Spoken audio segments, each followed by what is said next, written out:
tower. Now, the good thing for Aaron Johnson is that he's improved every single round this season, Mo Murray. Since round number 1, he only scored 1 championship point, scored 10 in round 2, 13 round 3, and then remember last week he was scored in the 5th position. He's going to go 1 better today in 4th. He might be one of my favorites going into Series 2 next week, potentially. Well, and he's a very talented young racer. He's a very bright young guy. Has some history in open wheel cars. This is his first foray into sports cars. And you're right, he's taken to this like a duck to water and has improved week after week after week. And I'm looking forward to seeing him, through the balance of this race. We have another 30 minutes to go, but certainly in the next series, which we'll talk about a little bit later on. I'll tell you what, Brian Lockwood can start to hear the Jaws music playing a little bit, Tom, as McAleer is not slowing down at all. Matt Crushy rides solidly in 3rd place, and we're about to see a 3-car breakaway here at the front of the field, Tom, but I don't think McAleer's going anywhere. No, he's not. He's going to try to make this really hard on Brian. If he can manage to take the lead, I think he's going to try to do it. It's so much easier here at WeatherTech Raceway Laguna Seca to lead from the front because it is difficult to pass, and you can manage the pace better when you're out front, kind of making your car a bit wider, that Mazda MX-5 a bit wider through these long duration corners, and see what we got towards the end. Well, I think that's an important point, the long-duration corners here at WeatherTech Raceway Laguna Seca, and Mo hit on it. This is such a fun track. This is such a popular area. Tom, you hit on it last week in the broadcast. For a very long time, this racetrack in Central California was the spiritual home of Mazda, and back when that was even when they were supporting the Road to Indy program, and when MX-5 came, man, the racing there was so much fun, so entertaining. There's all those clips out there of the field of over 40 cars coming up over the crest where they are right now. You saw cars go 4 or 5 wide as Lockwood brings them all the way out to make as much track room as possible. Cressy's got to work hard here to make sure that he doesn't lose anybody in those front 2 cars, McAleer or Lockwood, from getting away. And then as we look a little bit farther back in the pack, Johnson, as you guys talked about, looks good. Glenn McGee is in 5th. Celine Roland 6th. Carter 7th. Staub, Piscatel, and Nunez. How about your boy Tristan Nunez, Mo? He's representing in the top 10 now. He just wants to finish one of these races. Yes, and he's in the top 10, as you mentioned, around a racetrack that he loves. He's had some really impressive performances here in Mazda's prototype cars, and this is a racetrack. It's been around. This track was built in 1957. There was a road course in Monterey, as there was in places like Watkins Glen or Elkhart Lake, and unfortunately when road course racing proved itself to be quite dangerous, a lot of these cities built racetracks in the 50s. This place was built in 1957, and it was, the whole turn 2, 3, 4 section didn't exist until 1987. 1988 was the first time it was used, actually, for a motorcycle Grand Prix when the 500cc motorcycles returned here in 1988.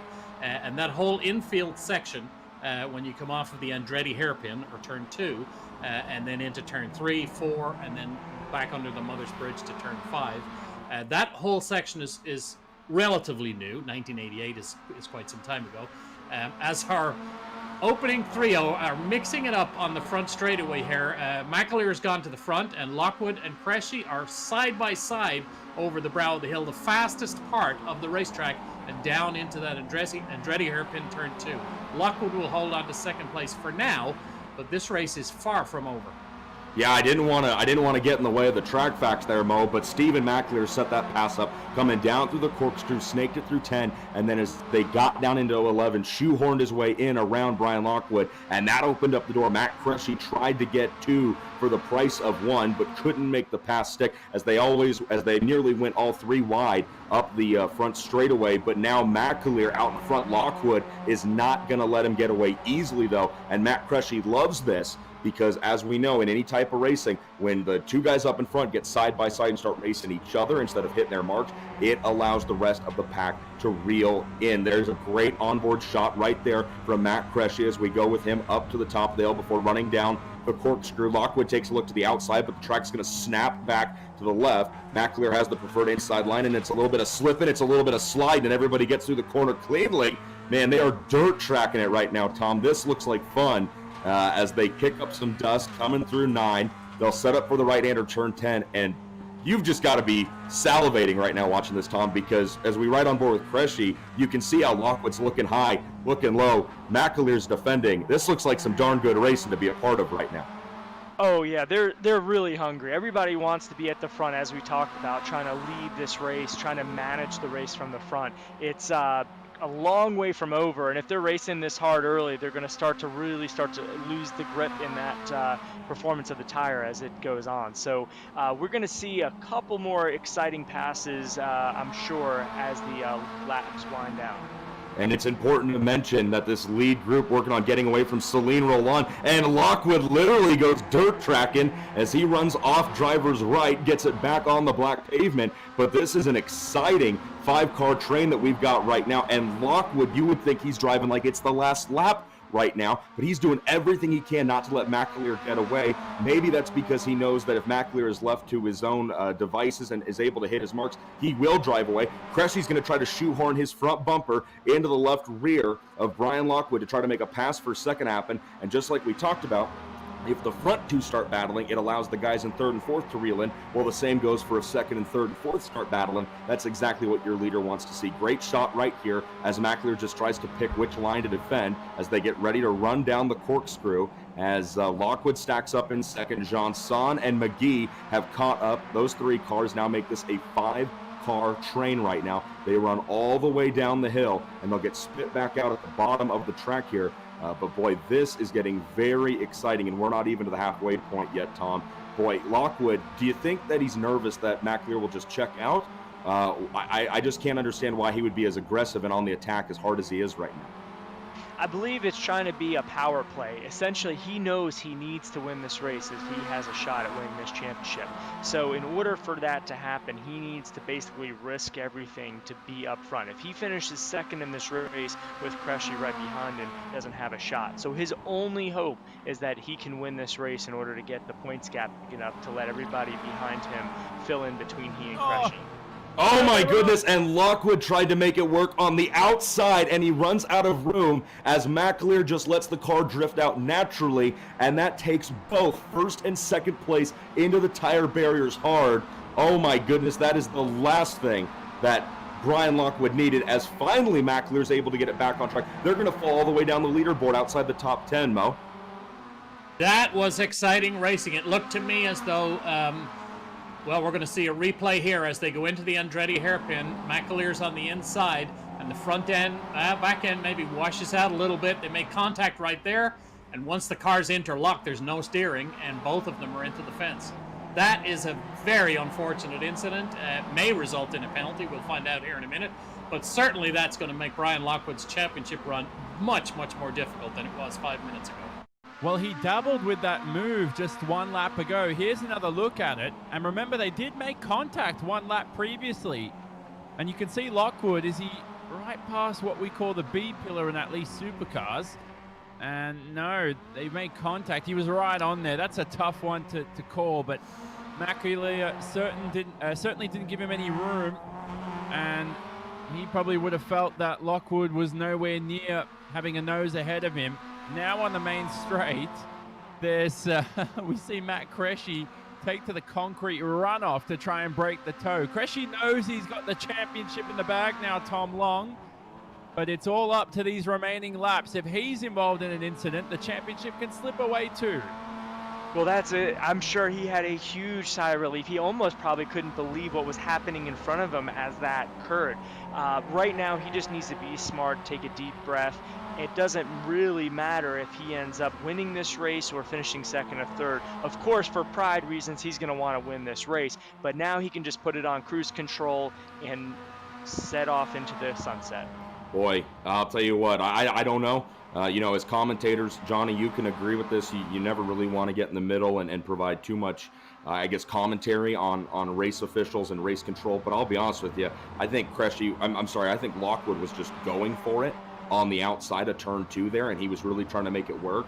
And personally, for what it's worth, I think McAleer just ran his traditional line. The car's going to run out wide on corner exit anyway, and that looked to me to be just a racing incident. Lockwood didn't go for the right rear, and McAleer just had a lot of speed, carrying him out to the outside of the corner. Good battle right here as we check in with a few drivers. That looks like the number 36 of David Staub reeling up on the back bumper, the number 9 of Justin Piscatel. And Cuglieri in the 57 is involved in this as well. That's the fight for 7th, 8th, and 9th on the track right now as they get spit out of the corkscrew, and they'll set up for the right-hander turn number 10. Good shot right there. The number 44 of Tristan Nunez, who, when all this happened between car 28 and 43, McAleer and Lockwood, which we see on the screen right there, no action will be taken. Boy, the 28 McAleer's not wasting any time as he's trying to get back to the front as quick as he can. Nice to see no action taken there, but boy, that bumps everybody up a few spots, and Tristan Nunez is about to see a top 5 result if he can keep the thing pointed in the right direction. And Tristan, unfortunately, we've seen him run pass a lot of cars and get up in the field in these previous races, only to have sometimes bad fortune, some of his own making, some of other people's making, take him out of the race. So let's hope he can hold on. So far, he has passed 8 cars in order to get up there into that 6th position behind Michael Carter, Celine Roland, Glenn McGee. If I was Aaron Johnson, I might be out buying lotto tickets right now. And as we see, Brian Lockwood is forcing the issue too. Poor David Staub. As these leaders have come through him, they've both beaten him up as they go by. Brian Lockwood and Staub making a lot of contact in the run into turn 4, but he's climbing up too because he needs to get back to the front also, should Cressy have some kind of an issue or finish further down the order. And you're right. I mean, they are.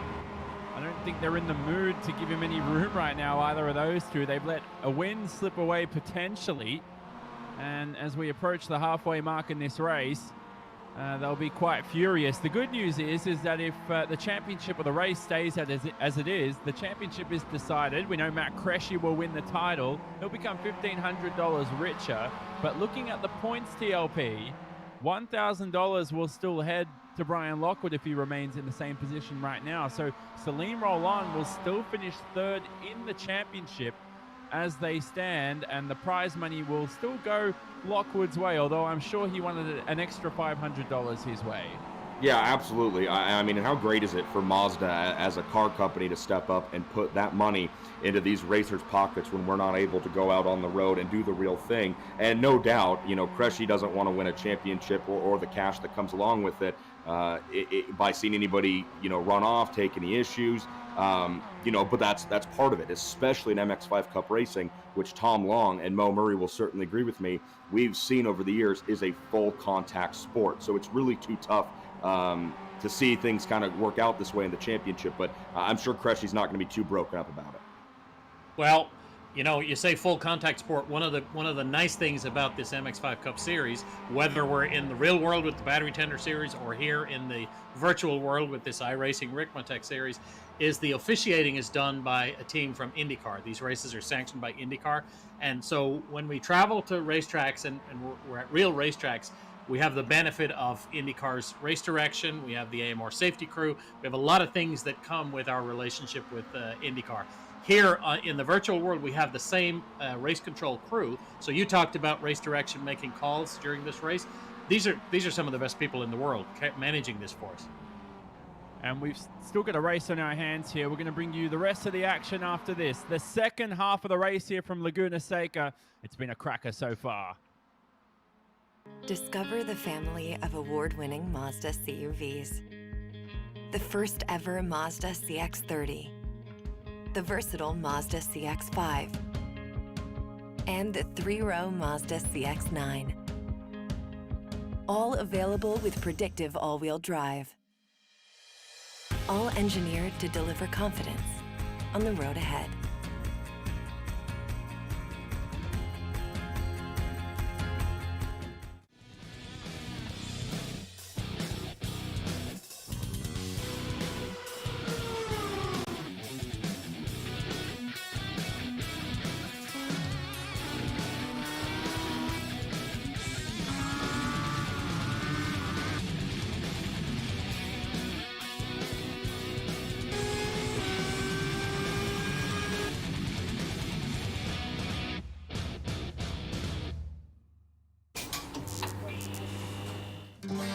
Everybody yearns for something. Few have the drive to reach out and take it. We build for those with the conviction to stand up straight and demand what they want out of life. We champion those who refuse to see the world as it is, but what it could be. We know what we're building for. What are you building for?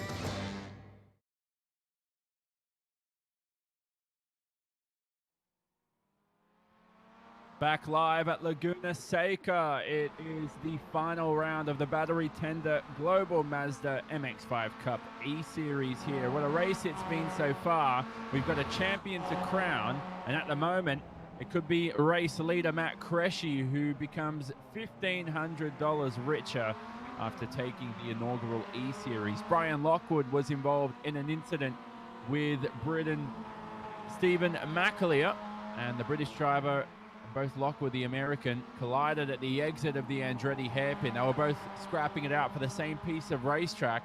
They're still in this race, but way down the order, and they've both ruined their events after that incident, and they're trying to make amends for it here with some late championship points and some late passes through the field.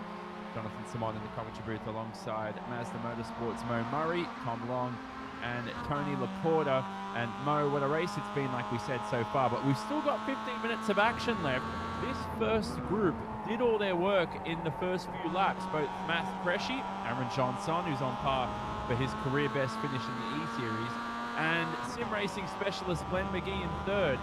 Like we said, these three broke away in the opening laps. They've kept themselves clear from the group behind, and these three at the moment are your best contenders for race victory. That's true. Matt Cresci, of course, the best way to win a championship is to do it by winning the final round. That's what he has on his mind. But he also knows he's not going to take too many risks to protect that win. Young Aaron behind him is desperate to get a win. And in third place, Glenn McGee, one of the few sim racers, iRacers in the world who made the transition over to real-world racing. He earned a scholarship through iRacing to join this series, the Mazda series, a few years ago, and has remained as part of the series. In fact, there's a great story on Racer.com at the moment about his career and about his transition from sim racing over to the real world of Battery Tender MX-5 Cup racing. Well worth a read. We're on board with Glenn here. Super guy, does a lot of coaching, both in the real world and in sims. And as part of Six Sideways, works very closely with John Dean and the team down there at Six Sideways. Certainly showing his stuff here. He's up to P3 in this race. The first three have spread out a little bit. That's a bit unusual for MX-5 Cup racing. Normally we don't see the leaders spread out, but as you say, with 14 minutes now left in this race, they could certainly close up again and make a race of this at the end.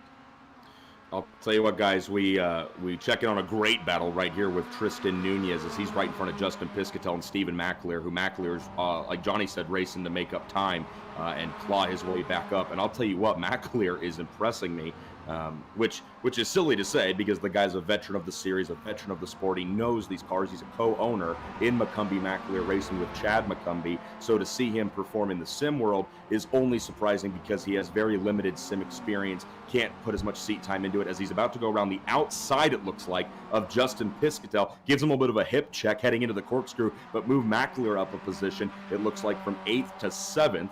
But another driver who had technical issues, Sarah Montgomery, got booted out of the race last weekend due to some sim problems. Same goes for Brooks Leal. And he was racing in the event, but some really cool news to bring up about Brooks. I don't know, Mo, if you even know this, but he's starting a global MX-5 Cup team based out of Bakersfield, California, which is just 3 hours south of WeatherTech Raceway Laguna Seca, where we're racing right now.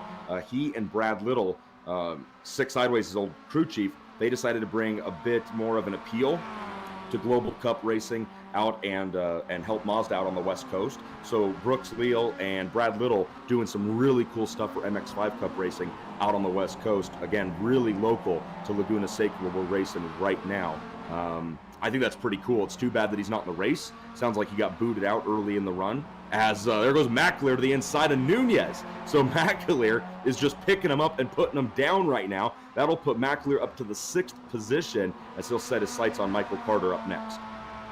And if Nunez is a very smart young driver, he's very successful. If he knows what he's doing and he knows Steven well, he'll latch onto his bumper and watch Stephen drag him around this racetrack in take the MX-5 Cup lines, because Tristan, of course, doesn't have any experience in these cars. He raced an MX-5 Cup one time in his life in the old Conti series, the Conti version of the third generation MX-5 Cup. He raced at Lime Rock 2013, I believe it was, but he doesn't have experience in MX-5 Cup cars like a lot of these other guys. So he should. He was wise. He would follow Stephen around this racetrack and learn the lines, although it looks like Stephen might be pulling out a bit of a gap already. Well, I think Nunez wanted to take a look going into the corkscrew, and Tom, correct me if I'm wrong, we were watching him on board. It looked to me that Nunez was like, I'm going to try to get him back while the getting's good, and that didn't work because he didn't take the traditional line way right of the track to dive in to the corkscrew, and maybe that's one of the reasons that the gap is so big right now. Yeah, it is. It's so hard sometimes to decipher the break point with running so close nose to tail that you can overshoot it, and rather than running into the car ahead of you, you might just move wide to not set you up on the ideal line going down through the corkscrew, which is so critical. It's very, very blind there, so you're really just going off of your rhythm, your marks through that area, as really the windshield doesn't tell you much as you drop down through the corkscrew. You know, that's interesting. And honestly, Tom, in all the years that I've been a part of MX-5 Cup commentary, I never really thought about it like that. With as close as these drivers run, whether in real life or in the sim, I never even really realized how much of an impact that could have on a driver's markers and checkpoints around the racetrack for braking and turning in and getting back on the throttle. So to hear that from you, I mean, that's surprising that you don't even think about it. But when you're running bumper to tail, side to side, it can really mess up with your visual cues. Cressy isn't really worried about that as all. As we near 10 minutes to go in this race, 10 minutes to go in this inaugural championship, he's way out in front, as we see right there. Aaron Janson is in second. Glenn McGee rounds out your virtual provisional podium right now. Celine Roland not doing too bad himself in fourth place. Michael Carter, again, as Mo said last week, Roland and Carter seem to stick to each other. Stephen McAleer up to sixth, as we're trying to find out. Now, this is the battle we're watching right now. McAleer, Nunez, and Piscatel. McAleer's got a ways to go to catch up to Michael Carter to make a run for the fifth place. 10 minutes to go in this race. Maybe he can get there, maybe he can't. Leaders coming across the start-finish line now. Minute 42 for Matt Cressy, minute 48 for Janson, minute 40.5 for McGee. Tom, how much does clean air help you out around Laguna Seca here? In other words, how much is Cressy benefiting from being out in the lead? Well, it certainly does. He's in his groove, he's in his rhythm, he doesn't have any pressure, so you're going to be mentally best when you don't have that added mental pressure. But here at WeatherTech Raceway Laguna Seca, the draft is not as critical. It still will make up a bit of the lap, especially lugging up the big hill from turn 6 up to the corkscrew or down the front straightaway. But really, it's about having that clean air and just being able to run the full width of the track as you will. And Tom, we heard Tony talk about visual cues around this racetrack, and one of the great things about iRacing is how visually accurate the track renderings are. They laser scan the tracks, and they're absolutely an exact replica of the real world. So one of the questions I would ask you, as a driver with lots and lots of experience around here, when you get up to the corkscrew, we all know when you turn in, you can't see the bottom because there's 7 or 8 Yao Mings standing in the way, or you'll pass on the way down, according to Johnny. Yeah. But when you turn in, tell us the story about the tree that sits, just downhill from the corkscrew, and how drivers use that to find their mark. Well, yeah, and certain drivers use different reference points. I mean, there's some drivers that just go on feel. In fact, having been a teammate of Tristan Nunez for a long time, he doesn't use a lot of reference points. He's like, just kind of brake here and feel it there. And, that's the way some drivers work. Other drivers are very, very point-oriented in being able to use references. And that tree you're referring to, as you turn across the first apex to the left, your car lines directly up straight ahead with this tree out in the distance that you can line yourself up to know that you're not going to be pointed too far to the right, which if you go right too soon, you're going to catch a whole heap of air and land into the dirt before the apex of the right-hander at the bottom of the hill, which is hard on the equipment, hard on the driver, and does not net you the best lap. For sure. A whole heap of air, as Tom Long explains, is not what you want. I only want a whole heap of Kentucky Fried Chicken when this race is over. And you know what? Our race leader, Matt Cressy, is going to be leaving with a whole heap of money That's what we call a segue in the business, as he's out in front right now with less than 10 minutes to go here. There's a live look at your leaders as Aaron Janson is in second in that really cool olive green Global MX-5 Cup car. He comes underneath the bridge. They come through the corkscrew, and he's got third place right behind him. Janson looks safe for now. These two are going to battle it out, he and Glenn McGee. Not sure they have anything. Tom, do you think that if Janson backed up to Glenn McGee and they worked and bumped and just drafted together, do you think that they'd be able to catch Matt Cressy out in front? At a big drafting track, maybe at Road America, someplace like that, yes. Around here, it's probably not likely because there just isn't enough straightaway time to have that advantage of the draft take place. So, for Aaron to have to back up to do that is going to be a tall order. But I can't say enough about how Aaron's done a phenomenal job every single week, as Johnny mentioned, getting better in the results here. He is putting in the time. In fact, just earlier this week, I know he was on another Mazda webinar program via iRacing to work on his craft and his skills, and it just really impresses me. We not only Aaron, but some of the other drivers we've seen that progression throughout this 6-race series. And I know, Tom, you were involved in one of those webinars as well recently, helping out Michael Borden, who's running the SCCA Pro Series, I believe, last week when they raced, and he spoke highly of how much yours and Andrew Carbonell's time and experience really helped out here. Now, meanwhile, I'll tell you what, I love our virtual camera operators. I hope they make a lot of virtual money because they are bringing us great virtual shots, especially like this one right here, but more specifically a lap ago when the field came through turn 11, that final flat left-hander. They got all of our top 8. Boom, boom, boom, picked everybody up. And my point is Carter better watch out because it looks like Stephen McAleer is continuing to just chop wood late in the race here and might just be able to reel in. There's a good shot of him right there. You got to love camera operators that take cues. There's not enough of those around anymore. And right now you can see him come out of the corkscrew. They'll set up for the right-hander. Turn number 10, Carter is in that white and red machine. And then there's the McCumbee McAleer Racing, number 28, the Scotsman, Stephen McAleer, reeling in, trying to catch up on Michael Carter. 5 minutes to go. That's what, 3 or 4 laps left. I don't know. Put your bets down now, gentlemen. Does McAleer catch up to Carter and get in the top 5? Well, catching Carter is one thing. Passing Carter is a whole different thing. My favorite Michael, line ever. This 2020 would have been his second year in the series, but remember, he came into the series at the beginning of 2019 on the back of a Mazda scholarship and won Rookie of the Year. So he knows what he's doing in these cars. He's formed a new team with his dad this year, Carter Racing Enterprises, and when we get to go back to real racing, the 24th of July, we'll be back real racing at Road America. Michael is absolutely one to watch and will be a championship contender. So while McAleer may catch him, passing him around this racetrack is going to be a whole different ask. Mo, catching him's one thing, passing him's another. I think that's the call of the season. I agree with you completely. I called a kart race this past weekend, and I used that line about 500 times over the course of 2 days. And as Jonathan Simone says, we didn't know you were related to the Formula One commentator Mo Murray Walker.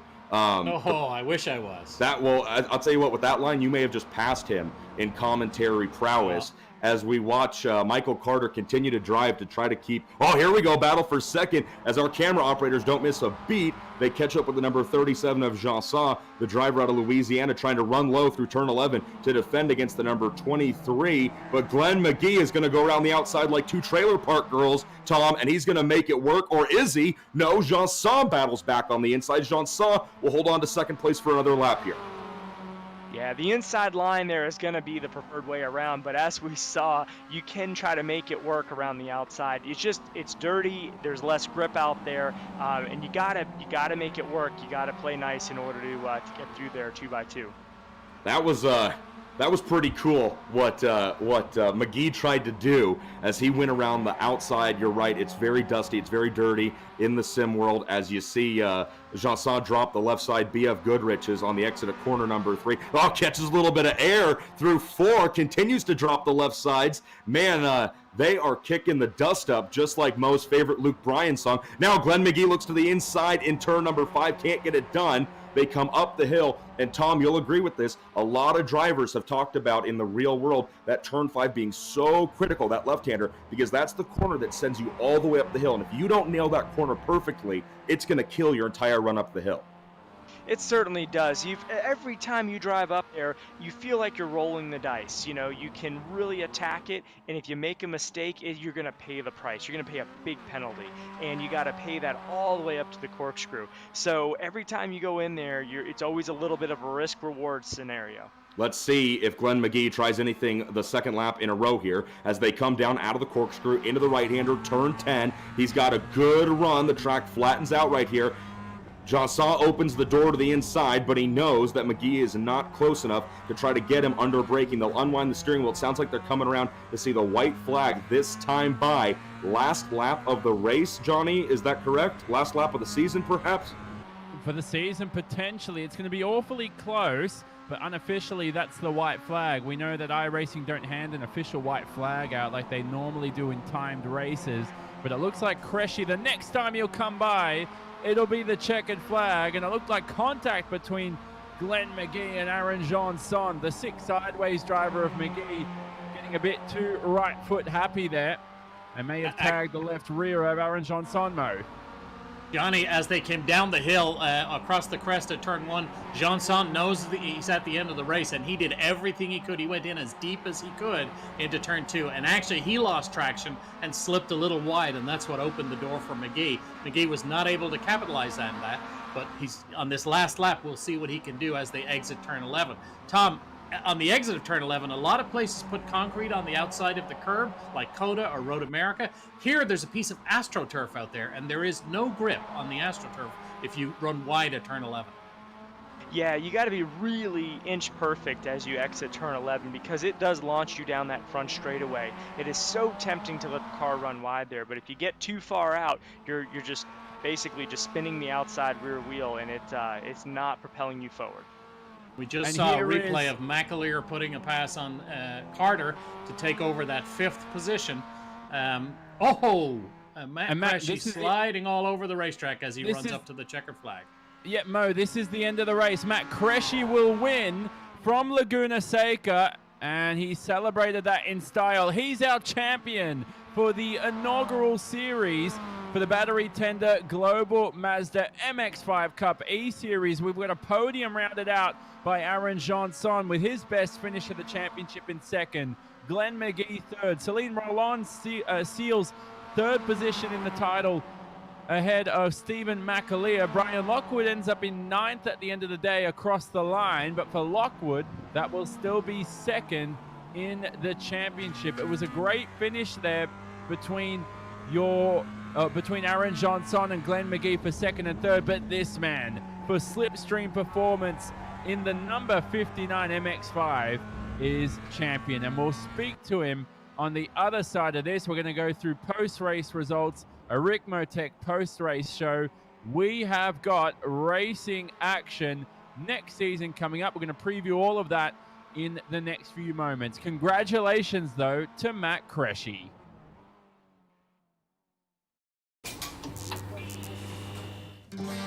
Everybody yearns for something. Few have the drive to reach out and take it. We build for those with the conviction to stand up straight and demand what they want out of life. We champion those who refuse to see the world as it is, but what it could be. We know what we're building for. What are you building for?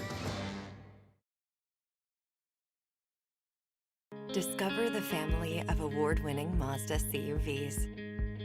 The first ever Mazda CX-30, the versatile Mazda CX-5, and the 3-row Mazda CX-9.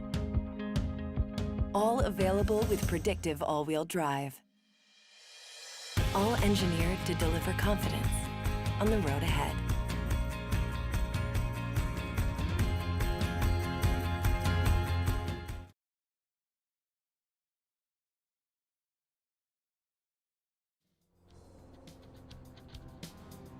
There is Matt Cresci, our series champion, who we will speak to right about now. Matt Cresci, you got us?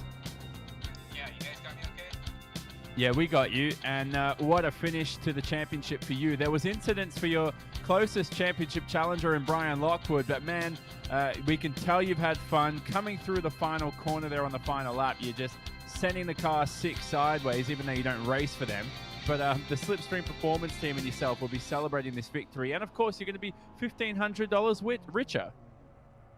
Yeah, it's been amazing, and the first half of the race was just brutal. It was a lot of fun, and it was fun to finally take the gloves off after kind of being defensive for most of the season and being a little bit conservative.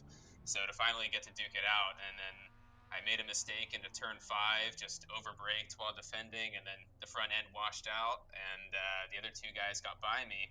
And if it had stayed like that, I would have lost the championship. But I did know that Steven and Brian had a little bit of history from the first race, so I kind of just wanted to pressure them behind, and eventually something happened. I'll tell you what, Matt, it's Tony Laporta, man. Fantastic racing. You let everything kind of play out in front of you, and then you just let the race come to you. But the only thing that matters now is you're $1,500 richer, brother. What are you going to go spend it on, and when are we going to lunch, you and I? Anytime you want. I don't know, man. It's just nice to have some fun and also make a bit of money while, most of us in here are probably out of work while the shutdown's in place, or at least me because I'm in California. So it's nice to rake in a bit of extra cash. It'll definitely help me out. Well done, Matt. On behalf of Mazda, we're very proud to have you as the champion of our first eSeries. And we look forward to, hopefully you're coming back for the next series that we announced yesterday. We'll talk about that in a minute. But we're very proud to have you join our list of MX5 Cup champions. I know you won a scholarship into this series a couple of years ago.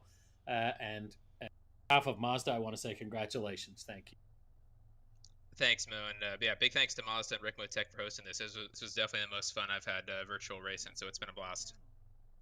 Hey Matt, Tom Long here. Congratulations, that was a heck of a race, heck of a season. Walk us through the end there. I mean, let's say the middle, when you came around the Andretti hairpin turn 2, and those guys sent off into the weeds in front of you. What was going through your mind at that point? I mean, at that point, I knew that when I saw they rejoined and my spotter, Justin Casey, told me they were all the way down at about 10th or 12th place or something, I knew I just had to basically finish ahead of them. So at that point, I had Aaron and Glenn trying to hunt me down, and I eventually broke free of those guys while they started battling, and just had to check out. That was it. Yeah, big sigh of relief, I'm sure, as you went by them. And again, congratulations on a well-deserved championship. Yeah, I mean, it's not the way I wanted to win. It was a fun, really, really fun battle up until that halfway point. So I wish it could have played out till the end. But big ups to Brian, Steven. Those guys are crazy fast, even at this, which is my home track. So it was a lot of fun. So that's your championship winner and race winner, Matt Cresci. He took pole, he took the race win, and he took the championship in style. He didn't lead every lap of the race, though, so it's not a grand slam, but certainly a result he'll be proud of for Next sure. time. Now, here are the championship standings on screen. Thanks, Matt. And you can see there 126 points in total. That's an unofficial standings list right there for Matt Cresci, ahead of Brian Lockwood and ahead of Celine Roland. But the driver in the 9th position in the championship was Aaron Janson. He comes in with his best performance of the eSeries. You could say a career best performance for you, Aaron Janson, on the simulator. Hey, yes, definitely. Whenever you guys were joking about me possibly getting a podium this week, I'll be honest, I wasn't quite sure on that, but I went with it anyway. Aaron, Tony Laporta here, my man. Fantastic job. It's funny. I met you when you were crashing on Chris Wheeler's couch, doing your Team USA stuff underneath Jeremy Shaw. And I don't think any of us saw this coming with the quarantine and having to race the eSeries, but you've adapted really, really well is my point. And Mo hit on it last week, but whether it was single-seater Formula cars or this in the eSeries sports car stuff, you've adapted really well. What do you credit that to, your versatility? Thanks, Tony. It's hard to say what to credit it to exactly. I mean, I've driven a lot of different cars, and I've gotten to learn from a lot of different people in the racing industry, from different areas and backgrounds of it. So I think that's the biggest thing I can credit it to. But I mean, this series here has been a very steep learning curve. So you guys should definitely have seen that from the picking up of pace from the beginning of season to now. But I've been working really hard at it, and experiencing a lot of different scenarios and cars has really helped me been able to adapt really fast. Well, Aaron, great job. Congratulations on a career best from this side of things. Great job today. Thank you. Aaron, one more question from me is, any tips for guys like us in the commentary booth to improve our racing skills? Is it a natural gift we have to be born with? Because you've proven that you can improve on the sim race to race. Well, you don't necessarily have to be born with it. I mean, some guys just, are very, very naturally gifted, and you'll see other guys that work really hard and they get to the same level. So it's all about what you do with what you got, no matter what. You know what they say, hard work beats talent if talent doesn't work hard. So if you've got some kind of talent, have a little bit, I don't know, but sure do work hard. So you guys can do it too. Yeah, there you go. So a bit of wisdom from Aaron Johnson, who comes home second in a thrilling fight with Glenn McGee there in the closing laps. We'll leave Aaron to it for the moment. Now, the brilliant part for Aaron Johnson is that he does claim ninth in the championship, but a podium for him means he'll also be $60 richer for this race alone. The good news is that he's entered this race with $55 as well. So it's a $5 profit for him, Mo, at the end of the day. Well, I think $5 profit's a good way to end the day. Aaron's a very, very talented and impressive young man. Was really, really happy to have him join this series. And he came to us from, he won a scholarship in open wheel cars and is trying to find his way as a young driver, as many young drivers are. And certainly events like this will help him out. I absolutely love that his recipe for success is work hard. He definitely has talent, but talent alone won't get you there. He's committed to doing the work. I know that because I've seen him travel around the country and put in the hours and talk to all the people he needs to talk to. So I wish him all the best. He's going to be a bright star. Hey, thank you so much. And so we'll I just want to talk say to Glenn McGee, though, the driver he had that battle with in the closing laps. After our closer here for Rev TV, we've got more interviews along with our second place finisher in the championship of Brian Lockwood, who drove ever so well in the championship. We know he had issues at round number 3 as well. He didn't fare as well as he could have in round number 1 with the penalty and the recovery drive, still finishing second in the championship. He could be arguably one of the favorites, and definitely is one of the favorites, but arguably could take out the championship heading into Series 2. We're going to preview all of that after this. Of course, you can catch the rest of the post-race show on our YouTube channels, whether that's the Apex Racing TV YouTube page or the Mazda Motorsports YouTube page as well. But goodbye to our Canadian audience from Rev TV. Hope you enjoyed the championship so far. We're going to have more info in Series 2. You can check out and keep tuned of all of that on Mazda's social networks, as well as the Battery Tender Global Mazda MX-5 Cups social channels as well. But from myself, Jonathan Simon, Mo Murray, TLP, and of course, Tom Long behind the scenes, we will say so long to Rev TV. Join us after this for more post-race action. Discover the family of award-winning Mazda CUVs. The first ever Mazda CX-30. The versatile Mazda CX-5. And the 3-row Mazda CX-9. All available with predictive all-wheel drive. All engineered to deliver confidence on the road ahead.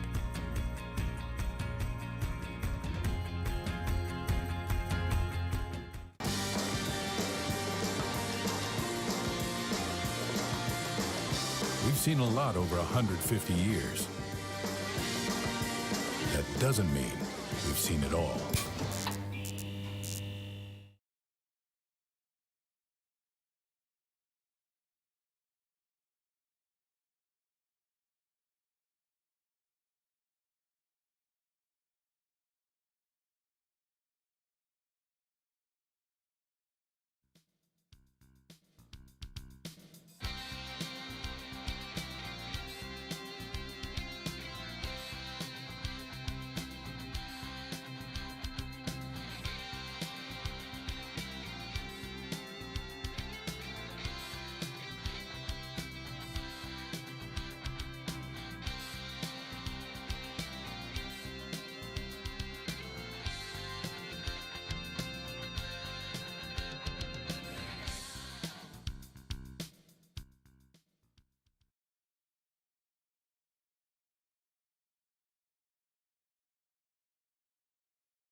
some reputations that are very highly rated in the sim world. And actually, Steven and Pat and a lot of the guys were super fast. So it ended up being a challenge, but fun at the same time, just racing with everybody. Glenn, it's Tony Laporta, my man. I love it because you and I talk all the time when we're on the road at the real tracks, and it's two things here. First of all, I had to let you know you're my favorite person named Glenn. Okay, so take that and do what you want with it. But secondly, Johnny kind of hit on it already. But you're the sim racer that went real racing, and it kind of feels like. Well, I'll ask you, does it kind of feel like the chickens have come home to roost and now you're getting to go back to your roots and kind of put it to these guys that were doing the real thing when you're able to show them up on the sim rig? How's this feel? And it's got to just kind of be funny to come back here to where you started, literally. Yeah, it is full circle. It is a little strange. I mean, I'm not as serious about this one. I'm trying to have fun with it, but you definitely have to be on your game to compete with these guys. So I'm not really showing anybody anything. I think I've been strong in the races themselves, but it's interesting going from virtual to reality and back to virtual and hopefully back to reality. But I've been using it actually to, some of these guys I haven't raced with in real life. So it's a good opportunity for all of us to learn everybody's personality, because their personality in the simulator is exactly how it is in real life. So if I race them again in real life, it's, I have some knowledge there that I can actually use that I've learned from racing them in this series. Glenn, this is Mo. Congratulations. Great to see you up on the podium here. I know you've been a big supporter of this series and have coached many of the drivers who we see around the MX5 Cup paddock. We talked about the track and we talked about iRacing being an exact replica of the track. At one point, we talked about you running wide off of turn 11 onto that AstroTurf strip. Do things like that manifest themselves in the iRacing platform as they do in the real world? Do you notice that when you're sim racing? They do. The off tracks in iRacing are notoriously more slick than real life. So if you touch a blade of grass, it's like death grass. Obviously it's dirt here. So I accidentally put some wheels on the dirt and had to use all my skill from watching Drake Kemper. I had to go in the Drake Kemper mode. I was trying to be in John Dean mode and put some pressure on Aaron there, and I had to flip to Drake mode real quick and save the car. But it was an interesting race actually, because they had they had an update overnight on iRacing, and I didn't realize it. I kind of practiced for once last night, and then I jumped in last minute, and there was a change in the matrix or something, and had to sort of relearn the car a little bit. And Aaron had such good pace. I was just happy sitting behind him and kind of trying different things. And I think at the end I started to figure it out, but it was too late. Well, that's good. We hope to see you when we get back to real racing in July for the 6 weekends of the Battery Tender MX5 Cup. But before then, we're going to do some more sim racing, and we'll talk about that with Johnny when we come back. Great, guys. Great show. Enjoyed being with you guys. Thank you so much. Thank you, Glenn. So good stuff from Glenn McGee there, who came third today and rounded out the podium. We've got our second place finisher on the podium in the championship in Brian Lockwood, who came home, as we said, down the order during the race. He was involved in an incident with Stephen McAleer. Now, Brian, it was a tough battle between you two. It ended up that Stephen did receive the warning, so you weren't deemed at fault. I think you had a nose ahead. Talk about that turn 2 battle with him. You guys did make contact the lap previously. The second time round, you were really determined to make the pass. I don't think you did anything wrong either. Well, before I answer that, I want to put a little bit of focus back on Matt Crashy. I just want to say congratulations to him. He drove a fantastic season. He didn't really put a foot wrong, stayed out of trouble, and he really deserved this championship. So congratulations to Matt. Regarding the incidents today, I had an incident with Steven in race 1, and of course took credit for the incident. Said all my apologies, all that. Got into it with Patrick, his teammate in Road America. So I knew going in that the MMR guys didn't exactly want to see me win the championship. But it seemed like Steven was racing both me and Matt hard, so the start of the race was a ton of fun, and the racing was super hard. Everything was anyway. I was hoping that we would all just have a good, clean, hard fight to the finish, and unfortunately, that's just not how it worked out. Brian, MX5 Cup racing, it's always juicy, and even in the virtual world, it stays dramatic as always. I have to give you some credit. I think you're handling the incident and the situation really well. Of course, we haven't had the chance to talk to Steven yet to hear his side of it. Obviously, in the virtual world, things are very different than the real world. You're not in the same place, you're not in the same location to get a chance to talk. Will there be any discourse between you two? How do you think that conversation is going to go? Has there already been any conversation? No, I haven't been able to speak to him yet. It's unfortunate the way it worked out. I can't tell you how the conversation's going to go, but hopefully we'll have less of that in the future. Well, I certainly applaud your ability to take the high road. It's somewhere I've never been able to live. We hated to see the race end for you the way that it did so early, but at least from my point of view, hats off to you because you've driven well this whole season, and we can't wait to see what you do in the next championship virtually, as well as when we get back on the road. Thanks, Tony. Yeah, I'm looking forward to it.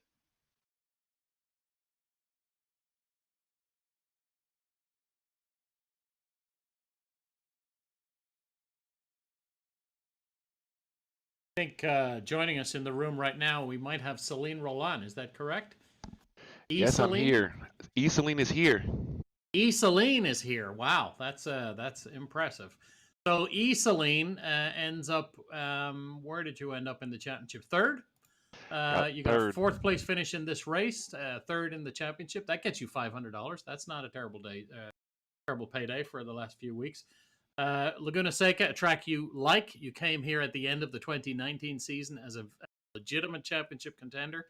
And I believe you won the last race of the season last year. Is that correct? And here you are racing in the sim world at Laguna Seca, WeatherTech Raceway Laguna Seca. How was your day today? It was it had some events in it, but most of it was uneventful. I was in the back of that lead pack and made a little mistake and lost the lead pack. I saw them battling a lot, and I had Michael Carter in my mirror, so I was focusing on him the most, and then I saw that contact between Brian and Steven in front. Had to avoid Steven in the middle of the track, but at that point I knew I had third pretty much locked up. I knew who I needed to finish in front of. And at one point, Michael Carter made a mistake and gave me a little cushion. So at that point, when I was fourth and I saw the top three, I knew I wasn't going to catch them. If I was going to make a position, they were going to make a mistake, and I was about 2 to 3 seconds ahead of Michael Carter. So just focusing on not making a mistake, I didn't really have anything to gain, but I had a lot to lose. So just made sure to stay on track and secure the bag of $500. So, Celine, do you and Michael Carter file your taxes jointly? Because every time we talk to one or other of you, the other name comes up in the conversation. You seem to spend the whole time racing door to door. Yeah, I kind of knew that was going to happen. It's funny. Like, I mean, he started right behind me, and the start we kind of went our own ways, and then once everything equalized out, he was right on my bumper. So we're kind of magnetic, I guess. It's kind of interesting. Well, it's great to have you in the series. I hope we'll see you back for more e-racing, and I'm certainly looking forward to seeing you back on the racetrack for real when that time comes. Best of luck, and well done today. Thank you, sir. Looking forward to it. So that was Salim Roland, who claimed $500 to finish third in the championship. We're also going to speak to Stephen McAleer in the 28. So, Stephen, we got you first of all? Yeah, I'm here, guys. We saw some interesting comments. Oh, sorry, not saw. We heard some interesting comments from Brian Lockwood. Now, you've been driving that McCumbee McAleer racing car today pretty strongly until the incident between yourself and Brian. Do you want to discuss that at all? We heard you got a warning for the incident. The race control obviously felt that Brian had enough of a nose as close to the B pillar as possible to you. But I think what you showed us today was you had the grit and the personality not to give up the position so easily. Yeah, I was having a ton of fun out there, and obviously I'm very, I know very well, the two guys that were racing for the points championship, and to be quite honest, I was actually really enjoying getting in amongst it because, in reality, I know they're trying to be careful, and I was obviously going out there for the win, but I felt Brian was racing me really hard, almost too hard, like he didn't need to do that. Obviously, my full intent was to let those guys battle, and and sneak away. And I feel bad for the incident in turn two there.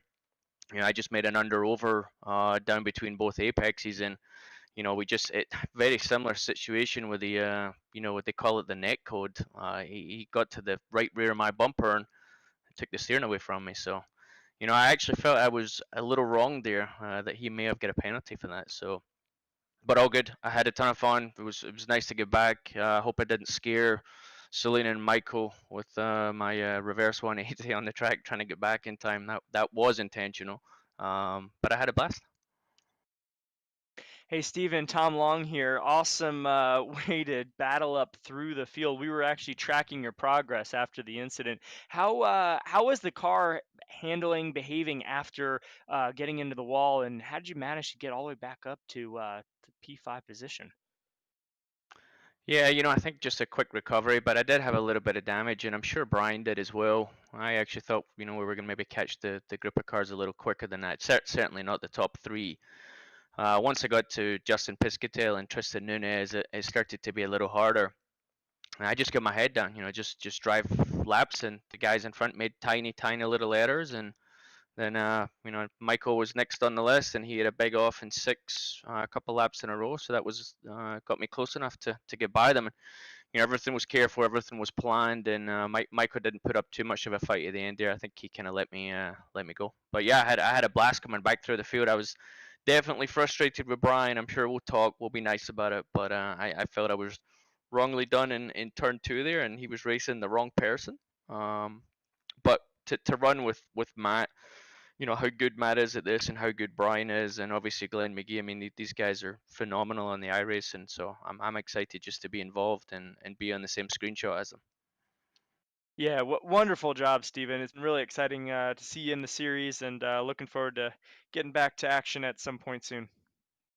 Appreciate it, Tom. Thanks, bud.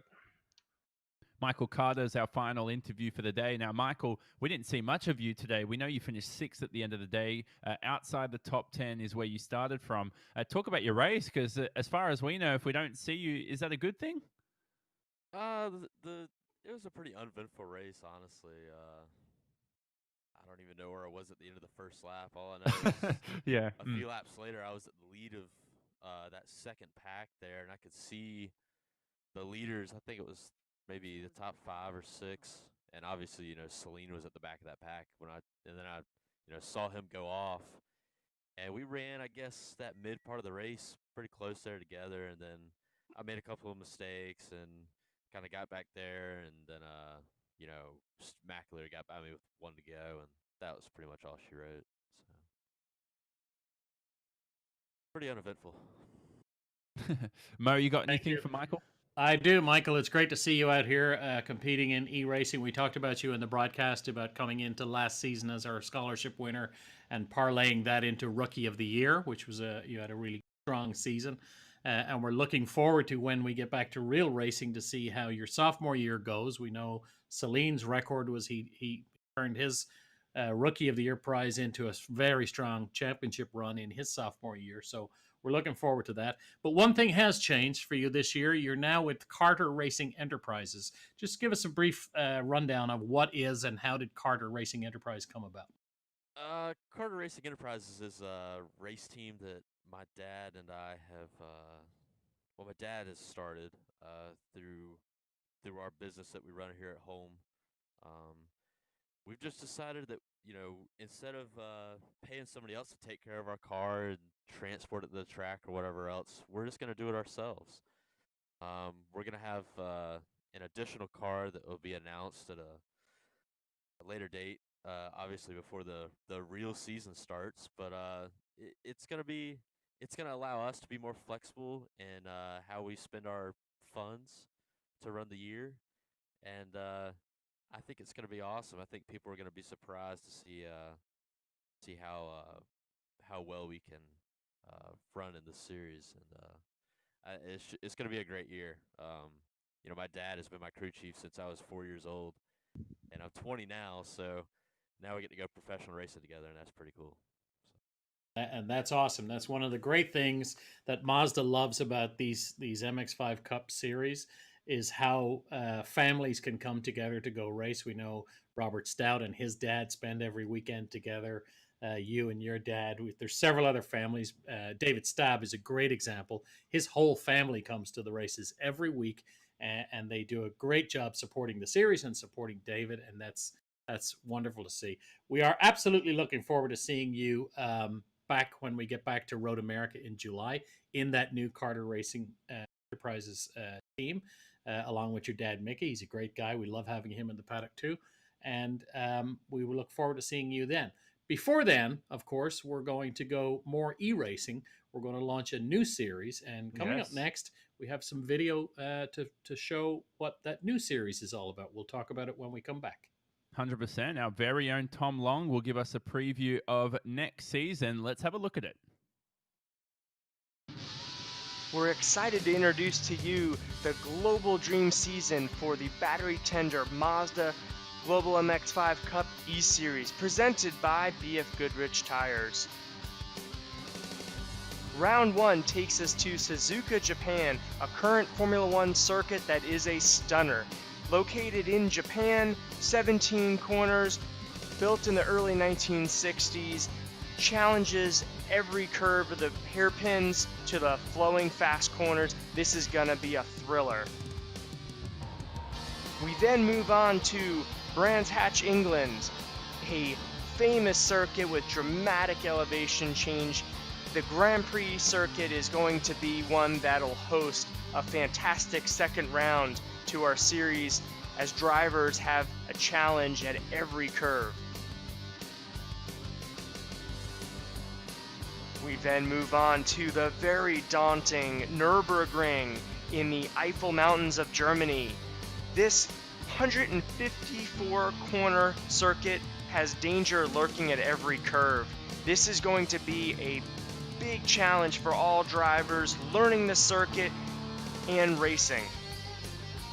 Then we move to Spa, Belgium, with the infamous Eau Rouge complex, one of the famous F1 circuits, a favorite for all drivers. This fast-flowing circuit is sure to create some excitement.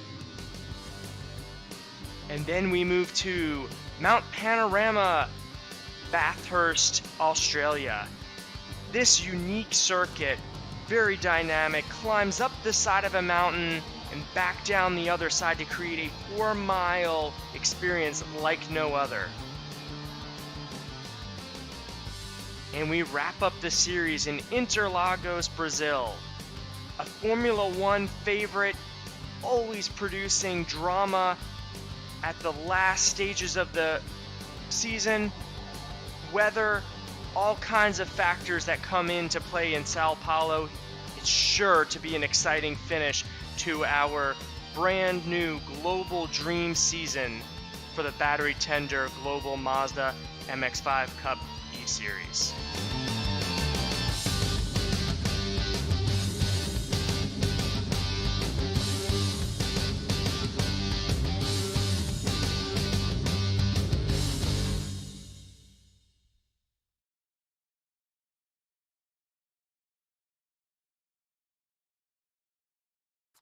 It's going to be an awesome series, Mo. We visit some of the circuits that these drivers may have never raced on around the world. Some of the best European circuits, some of the best circuits around the world. You've got Suzuka and other tracks, even my very own Mount Panorama in Bathurst. Well, Mount Panorama was a little nod to you, Johnny. When when we launched this first series, it was a gap filler. We knew our real season was delayed. We thought we were going to come back in June, so we put together a 5-race series. The folks at Rickmatech were awesome in stepping up and running this series for us. Then everything got pushed a little further, and we said, okay, let's do it again. Let's run another series. But this time, let's use the freedoms that are offered by iRacing. We can race wherever we want. And Mazda is a brand who builds cars for people who love to drive. We're a real driver's brand. Driving matters is something we... And so we looked around the world as a race enthusiast, me and several others. Nelson Cosgrove was involved, who's Mazda's director of motorsports, and said, what are the really iconic drivers tracks where some of these MX-5 Cup drivers and some others, because I expect some new drivers to join us, would maybe never get a chance to race at. And we came up with a list. I think the list is fantastic. So we start at Suzuka in Japan, brilliant racetrack. TV doesn't do it justice. The downhill, the steepness of that downhill down the front straightaway is absolutely unbelievable if you've only watched it on TV. I remember walking down there and I was shocked at how steep that hill is down into that decreasing radius turn 1. That's going to be fantastic. We go to the long track at Brands Hatch, for a long time the home of the British Grand Prix in the 70s. Another fantastic racetrack that's a real driver's track. Then, of course, we go to the granddaddy of them all, the Nordschleife, 154 turns around the Eifel Mountains in Germany, a racetrack I've been around. And, of course, it's famous most recently for being the place where Niki Lauda got hurt, and that was captured in the movie Rush. And our drivers will very rarely get a chance to drive that racetrack, so that's exciting for them. We'll go down under to Mount Panorama, another brilliant driver's track, and that'll be very special in an MX-5 Cup car. We're really, really looking forward to that, and you will be our circuit expert for that one. I'll try to be. Yeah. We will go to Spa-Francorchamps in Belgium, home of the Belgian Grand Prix, and clearly one of the iconic drivers' tracks. And then the series will wrap up, just like Formula One did for many, many years, at Interlagos in Brazil, a 15-turn racetrack with lots of elevation change. That again is known as a driver's track. It's an iconic driver's track, and so the point of this second series is to stretch our legs a little bit and give these drivers something new, something that they wouldn't normally get a chance to do. And in announcing that, we ended up attracting attention from other parts of the world. So Mazda in Japan is committing, I think, 3 drivers to join the series. We may have some Australian drivers who have expressed interest. We're going to figure that out, maybe not for the first round, but shortly thereafter. And I think we'll get more Europeans joining the series because they know those racetracks better than our MX-5 Cup guys. Prize money will stay the same. The race per race prize money, thanks to the folks at Ricmotech. And then the championship prize money from Mazda will be the same as we've just awarded. $1,500 for the champion, $1,000 for second, and $500 for third. So really, really exciting time. We're going to live stream all these races again. Once again, they're on Tuesday evenings, 5 p.m. Pacific, 8 p.m. Eastern time. Or if you're a Japanese driver, 9 a.m. No, that's you. That's in Australia. No, that's me. I'm 9 a.m. No, I'm 10 a.m. actually. But yeah, well, so the Japanese, would they be later or earlier? I think they'd be earlier, wouldn't they? I think a little bit earlier than you. Yeah. Yeah. There you go. But anyway, it'll be a very exciting championship. 6 weeks as opposed to the 5 we just did. And those 6 weeks gets us to mid-July. And then, of course, 1 week later, we're back on the racetrack at Road America for real. And that'll be very exciting. We're looking forward to it. 100%. TLP, that's a championship where, again, I don't know how familiar you are with a lot of the best European circuits around there. One circuit in South America, even one in Oceania, in my continent as well. 6 of the best to go racing on. And let me tell you, I've seen MX-5 racing at some of these circuits, and I'm looking forward to it. Certainly around Bathurst, MX-5s work really well.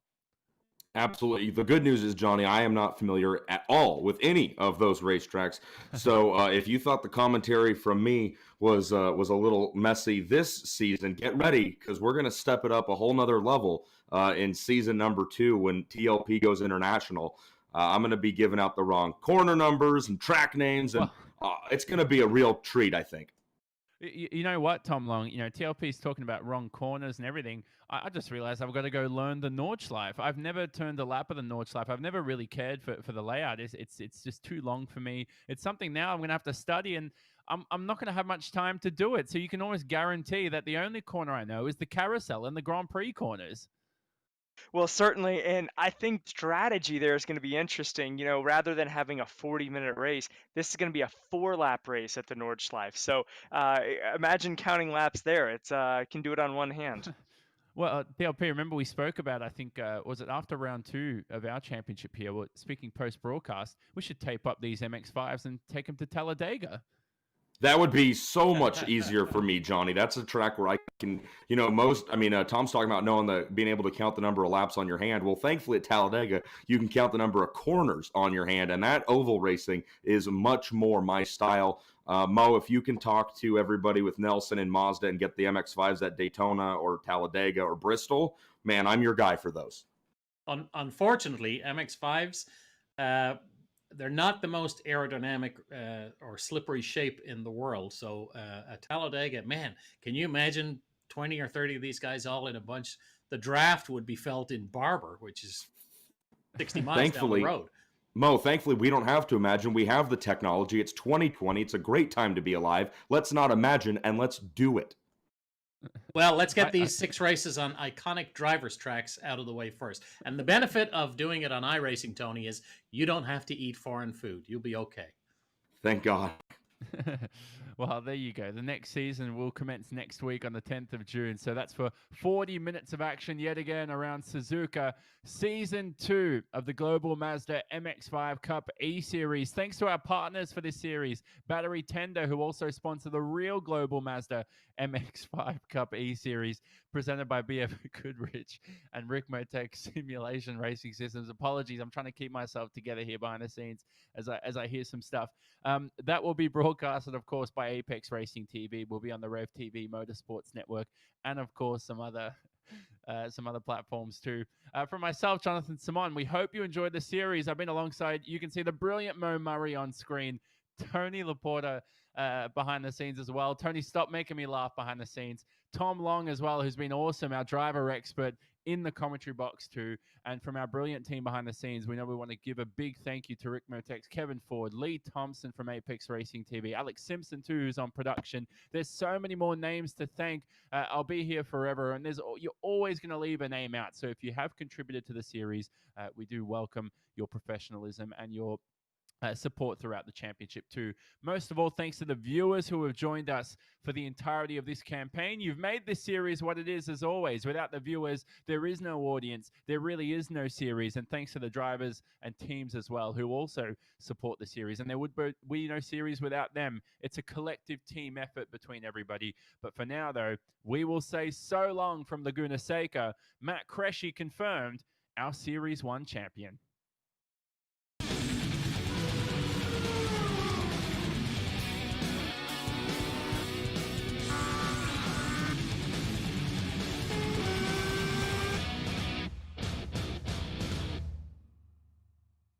These days, the events we love will have to wait. Not forever, just for now.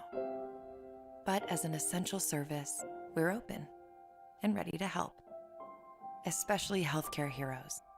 We'll do an enhanced cleaning of your car inside and out, and change the oil for free, even if you don't drive a Mazda. It's the least we can do.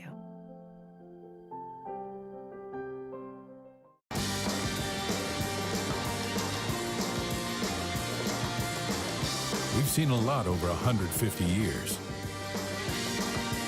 That doesn't mean we've seen it all.